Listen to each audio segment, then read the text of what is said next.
오늘 함께 읽은 말씀을 가지고 하나님의 때를 기다리는 믿음이라는 제목으로 함께 말씀 잠시 생각해 보겠습니다. 시편 75편 그랬는데요. 여러분들 가진 성경에 보면은 아삽의 시 이렇게 나와 있습니다. 아삽이라는 사람은 다윗의 때에 다윗이 세운 찬양하는 사람이었죠. 찬양의 시편을 지은 사람입니다. 73편도 그렇고요, 74편도 그렇고요, 75편까지 다 아삽의 시 이렇게 나와 있습니다. 73편, 74편, 75편은 그래서 조금 이어지는 느낌이 있습니다. 여러분들이 기억하실지 모르겠는데 73편에는 이런 내용이었어요. 내가 악인의 형통함을 보고 거의 넘어질 뻔하였도다. 이게 73편에 나오는 내용이에요. 나쁜 사람들이 잘 사는 것 같아요. 그래서 그걸 보고 시험 들 것 같았어요. 그 마음을 고백한 게 73편이었고요. 74편은요, 우리 성전이 다 무너졌어요. 그래서 이 황폐화된 곳, 황무지가 된 곳, 다 불탄 곳, 거기에 앉아서 그것을 바라보는 고통을 노래한 게 74편이에요. 그런데 그걸 무너뜨린 사람은 잘 되고 있는 것 같은 거예요. 악한 놈들은 잘 사는 것 같고, 아니 우리를 괴롭히고 성전을 괴롭힌 사람들은 잘 사는 것 같아요. 그래서 이걸 보고 마음이 너무 안 좋은데 그래도 하나님 앞에 찬양한 거예요. 그런데 그런 안 좋은 마음 가운데 이제 75편은요, 자기의 마음속에 야, 나쁜 놈들 잘 사는 게 도대체 왜 그러는 거야? 우리를 괴롭힌 놈들은 잘 사는 게 도대체 왜 그러는 거야? 여기에 대해서 답을 얻는 게 75편이에요. 어떻게 답을 얻나 한번 보겠습니다. 1절 말씀 가운데 이렇게 나옵니다. 하나님이여, 우리가 주께 감사하고 감사한 것은, 감사한 거예요.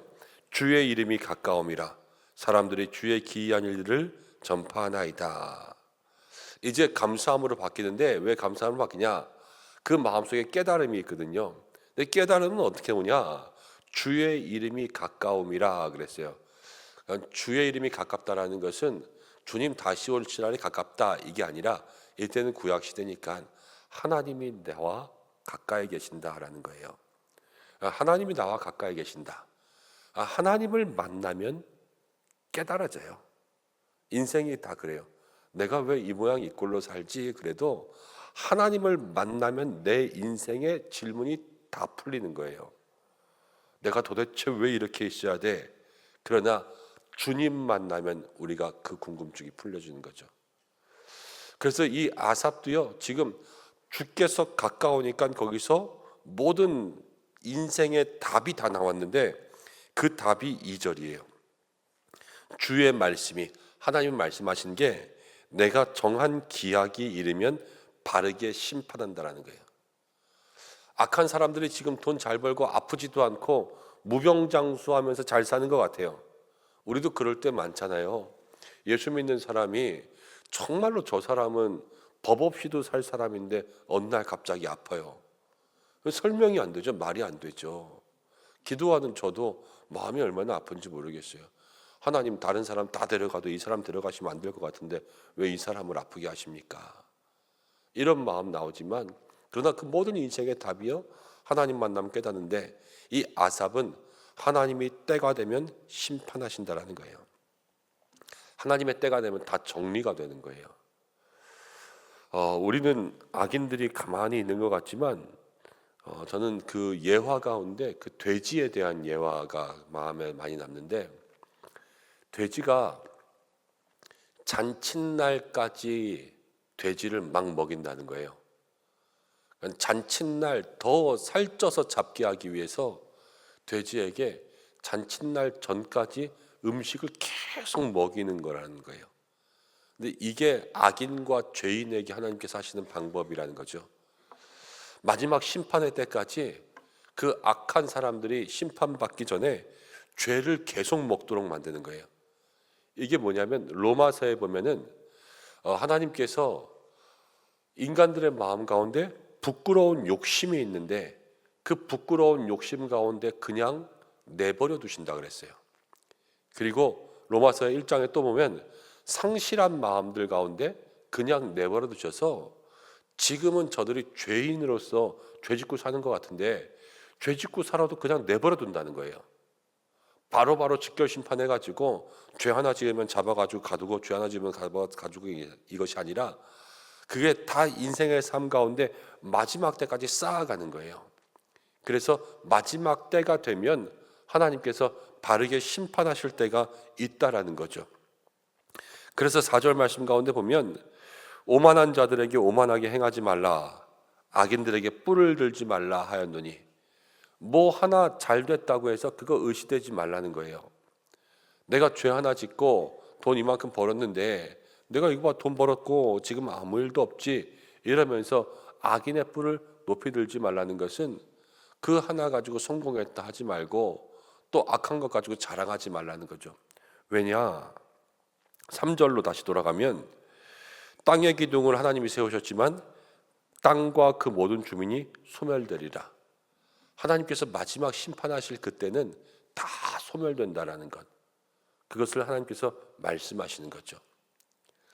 마지막 때 하나님의 때가 되면 악한 사람들도, 그동안 죄짓고 아무 일 없는 것 같은 사람들도 다 심판되고, 지금은 그 사람들이 뭐 하나 잘했다고 의시되면서 사는 것 같지만 하나님 앞에 누구도 하나 자랑할 것이 없고 마지막 때는 다 심판받는다라는 것을 하나님을 만나고 나니까 아삽이 깨달았어요. 그래서 마음속에 생각했죠. 아, 부러워할 거 없구나. 오직 하나님만 감사하며 살면 되겠구나. 이렇게 생각한 거예요. 그러면서 9절 10절 말씀 가운데 이렇게 나오죠. 나는 야곱의 하나님을 영원히 선포하며 찬양하며 또 악인들의 뿔을 다 베고 의인의 뿔은 높이 들리로다. 하나님을 영원히 찬양한다 그랬어요. 아삽이라는 사람이요, 원래 다윗이 아삽에게 준 그러한 직책이 뭐였냐면 하나님을 찬양하는 직분을 줬어요. 이 사람은 밤낮 성가대하고 먹고 사는 사람이었어요. 다윗이 그렇게 만들었거든요. 그런데 그렇게 노래하는 사람의 마음 가운데도 시험이 찾아올 수 있어요. 그런데 그 시험을 이기는 것은 하나님을 만나면 시험을 이기죠. 그리고 깨달았어요. 그러면서 다시 한번 영원히 하나님을 찬양하겠다고 다짐하는 거예요. 그런데 마지막에 10절에 악인들의 뿔은 다 베고 의인의 뿔은 높이 들리로다. 이것은 저는 아삽이 다윗을 보면서 고백한 게 아닐까 생각이 들었어요. 다윗이요, 사울이 다윗을 죽이려고 그랬을 때 광야에서 10년 넘게 도망할 때도 사울을 해하거나 사울에게 복수하지 않잖아요. 그렇죠? 사울은 이제 하나님의 영이 떠나고 교만해지고 귀신이 부리는 영이 있고 막 그러니까 다윗을 죽이려고 막 그렇게 하지만 다윗은 그 악한 자 앞에서 늘 조용히 참고 인내하고 견뎠어요. 그러니까 때가 되니까 하나님께서 사울은 데려가시고 다윗을 높이 들었잖아요. 이 말씀대로 된 거예요. 그래서 아삽이 하나님의 깨달음. 그런데 자기도 보니까 다윗이 그렇게 살았던 거예요.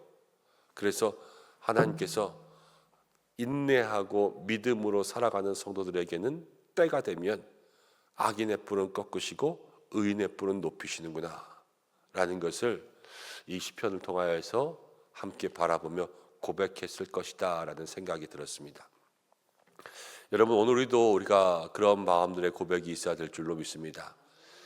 마음속에 궁금한 것들, 또 많은 질문들이 있을 수 있지만 그 인생의 질문들은 하나님을 만나셔야 돼요. 그래서 하나님 앞에 나아가서 기도하고 주님 주시는 깨달음을 얻고 말씀 가운데 깨달음을 얻어서 그 지혜로움으로 살아갈 수 있는 우리 성도들 되시기를 바랍니다. 그리고 하나님의 때가 되면 다 심판돼요. 그래서 그때까지 믿음의 일들을 많이 쌓으시기 바랍니다. 뭐 하나 잘 됐다고 악한 뿔 높이 들 일 없어요. 악한 뿔 같은 경우는 하나님께서 마지막에 다 꺾으시고요, 우리에게 의인의 뿔만 높이 드실 거예요. 그때까지 믿음으로 살아가고 인내함으로 살아가고 또 날마다 주님만 바라보시길 바랍니다. 찬양하는 사람도 시험 들 수 있어요. 우리도 시험 들 때가 있죠. 우리도 시험 들 때 있어요. 그러나 그 시험 가운데도 정말로 하나님 앞에 이 아삽의 73, 74, 75편의 시편을 보면 마음에 시험 들 뻔한 일 가지고도 주님 앞에 나가야 되고 고통스러운 일 가지고도 주님 앞에 나가야 되는 거예요.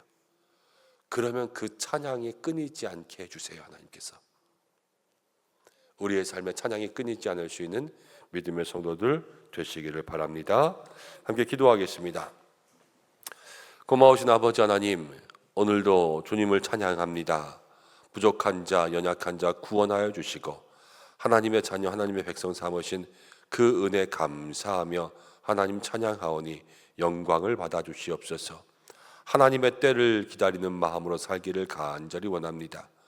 우리의 인생의 모든 질문들 하나님 만나서 해결받게 인도하여 주시고 또 악인의 형통, 또 죄인들의 번성함들을 바라볼 때마다 하나님의 때가 되면 모든 것을 심판하시는 그 역사를 기다리며 아삽처럼 또 다윗처럼 살아갈 수 있는 저희들이 되게 하여 주옵소서.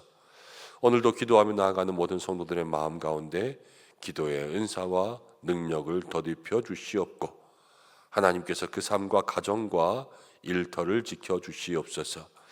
하나님, 궂은 날씨 가운데 있습니다. 이제 더 추워질 것 같습니다. 하나님께서 우리 모든 성도들의 삶을 지키시고 건강을 지켜주시고 하나님 계획한 모든 일 가운데 늘 함께하여 주시며 주께서 모든 자녀들과 또 가정의 삶과 또 건강을 지켜주시옵소서. 환우들을 책임져 주시고 또 이 나라와 이 민족 열방 가운데 주께서 함께하여 주시기를 간절히 원합니다. 주님 붙들어 주시고 주의 나라가 속히 오게 인도하여 주옵소서. 예수님의 이름으로 기도드립니다. 아멘.